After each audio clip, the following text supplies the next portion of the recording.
दरिया में तूफान क्या देखता है, तू दरिया में तूफान क्या देखता है, खुदा है निगहबान क्या देखता है, जो मुंसिफ बना है तो इंसाफ भी कर, जो मुंसिफ बना है तो इंसाफ भी कर, तू हिंदू मुसलमान क्या देखता है। भारतीय हिंदू मुस्लिम एकता समिति के खादिमे हिंद इदरीस निजामी आली जनाब प्रधानमंत्री जी आपसे गुजारिश कर रहे हैं, इल्तिमास कर रहे हैं, आपसे मांग कर रहे हैं कि भारत में 9 लाख से ज्यादा कोरोना हो गया है। इस वक्त देश का बच्चा बच्चा बहुत परेशान है। आप सभी अस्पतालों को ऑर्डर दीजिए। आपका ऑर्डर जो है वो गरीबों के काम आएगा, गरीबों की हमदर्दी होगी। उनके पास इंतजाम पैसे का खत्म हो गया है, उनके घर में दूध खत्म हो गया, उनके घर में राशन खत्म हो गया है। अब वो कोरोना का इलाज कहाँ से करेंगे? तो आप की सरकार की जानिब से, भारत सरकार की जानिब से, सूबाई सरकार की जानिब से प्राइवेट अस्पतालों में, सरकारी अस्पतालों में गरीबों का कोरोना का इलाज होना चाहिए। ये भारतीय हिंदू मुस्लिम सिख ईसाई एकता समिति की आपसे मांग है, भारत सरकार से मांग है, महाराष्ट्र सरकार से मांग है, उत्तर प्रदेश सरकार से मांग है, गुजरात सरकार से मांग है। इसी तरह से सूबे की सभी प्रदेशों की सरकार से, मुख्यमंत्री हजरात से मांग है। और प्रधानमंत्री जी आप बहुत बेहतर काम कर रहे हैं, आप कमाल कर रहे हैं। और अर्ज ये है भारत सरकार से, प्रधानमंत्री जी आपसे, डॉक्टर हर्षवर्धन साहब health minister government of India, आपसे, सभी सूबाई सरकार के हेल्थ मिनिस्टरों से कि आजकल सभी कोरोना के मरीज हो गए हैं क्या? अस्पतालों में दूसरे मरीज आना क्या बंद हो गए हैं क्या? सबको कोरोना में न जोड़ा जाए। जो मरीज दूसरी बीमारियों से मरते हैं तो उनका बताया जाए, और कितने मरीज अब भारत में हो गए हैं और कितने ठीक हो गए हैं तो उनको अलग रखा जाए। जो ठीक हो गए हैं तो बताया जाए इतने अच्छे हो गए, और इस वक्त इतने अब मरीज हैं अस्पतालों में जो देखे जा रहे हैं उनको अलग अलग किया जाए। जो दूसरे बीमारियों के हैं, कोई अलग अलग बीमारियों के, जनरल बीमारियों के, सबको कोरोना थोड़ी हो गया है, सबको कोरोना का जोड़ा जा रहा है कि ये इतने मरे, इतने हो गए। तो आपसे अर्ज है, ये बहुत बड़ी बात है। ये आज तक कोई टीवी चैनल नहीं बता रहा है। टीवी चैनलों से भी गुजारिश है कि मतलब अलग अलग रखें कि इतने अब ठीक हैं, इतने इस वक्त कोरोना के मरीज हैं, इतने ठीक हो गए हैं और इतने हैं। सब गले जा रहे हैं, सब घबरा रही है जनता के, अरे बाप रे इतने अब हैं। तो अलग अलग बताइए कि इतने मरीज उस दूसरी बीमारी के थे, इतने इसके थे, इतने कोरोना के हैं, इतने बुखार के थे, इतने दूसरे मर्जों के जो भारत में या दुनिया में अस्पतालों में जो मरीज जाते थे। तो कोरोना आज से 4-5 महीने पहले था ही कहाँ। 30 जनवरी 2020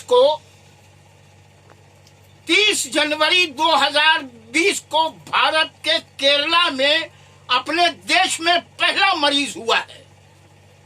30 जनवरी 2020 को केरला में अपने भारत देश में पहला मरीज हुआ है।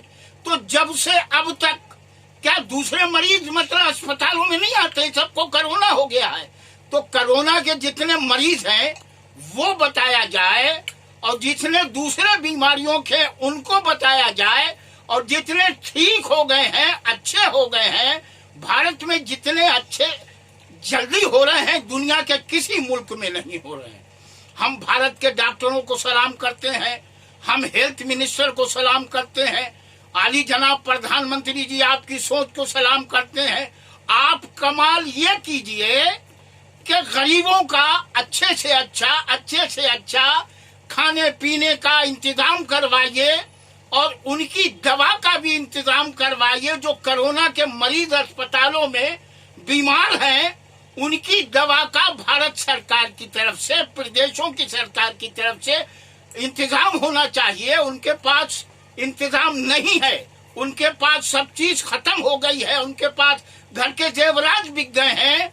आप ऐसा समझिए कि गरीब इस वक्त देश का बहुत परेशान है।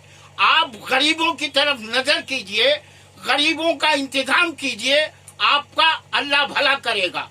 आप इस वक्त प्रधानमंत्री जी नरेंद्र भाई मोदी जी बहुत गरीब परेशान है। हमारी जो भारतीय हिंदू मुस्लिम सिख ईसाई एकता समिति है, ये देश के अलग अलग जो देश के शायर हैं, कलाकार हैं, गजल सिंगर हैं, क्लासिकल सिंगर हैं, कव्वाल हैं, तो हर जगह से मेरी बात होती है। भारतीय हिंदू मुस्लिम सिख ईसाई एकता समिति के बैनर पर गुजरात का कलाकार, गोवा का कलाकार, अहमदाबाद का कलाकार, दिल्ली का कलाकार, महाराष्ट्र का कलाकार, आंध्र प्रदेश का कलाकार, उत्तर प्रदेश का कलाकार, राजस्थान का कलाकार, ये सब कलाकार हमारे स्टेज पर भारतीय हिंदू मुस्लिम सिख ईसाई एकता समिति के बैनर पर अपना अपना प्रोग्राम देते हैं और अपने अपने दुख दर्द की बात हमसे रोज करते हैं। तो आपसे अर्ज है कि देश का जो शायर गायक कलाकार है, वो जो बात बता सकता है देश में, वो कोई भी नहीं बता सकता है। एक कलाकार कम से कम लाखों चाहने वाले होते हैं, करोड़ों चाहने वाले हैं। उन कलाकारों की देश में, उन शायरों की, उन कवियों की, उन गजल सिंगरों की देश के हमदर्दों से, देश के चाहने वालों से रोज डेली बात होती है, वो हमसे करते हैं। तो आपसे अर्ज है, कलाकारों के प्रोग्राम बिल्कुल बंद हैं। इस वक्त सारे निजाम इंतजाम कलाकार बहुत परेशान है, शायर परेशान है, गायक परेशान है।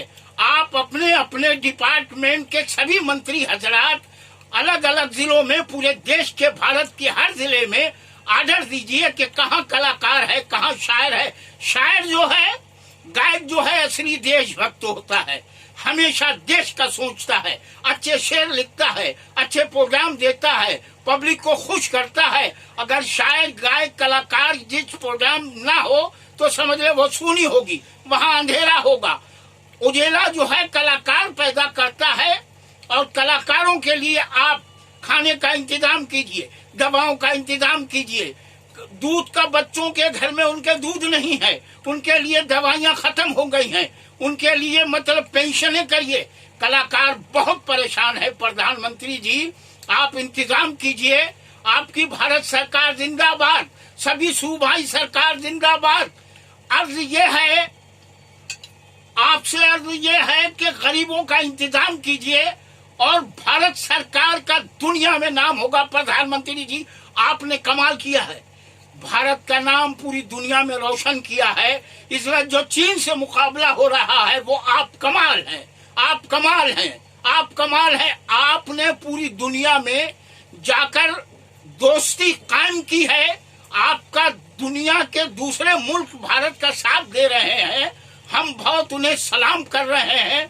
और चीन जो है उसे भारत, अपना भारत जो है चीन को मरोड़ देगा, तोड़ देगा। हमारे भारत का जवान 1 और चीन के जवान 10। एक जवान भारत का सैनिक जो है, मिलिट्री का एक जवान चीन के 10 जवानों पर भारी होगा। भारत का जवान, सेना जिंदाबाद जिंदाबाद जिंदाबाद जिंदाबाद जिंदाबाद जिंदाबाद। जय हिंद, जय हिंद, जय हिंद।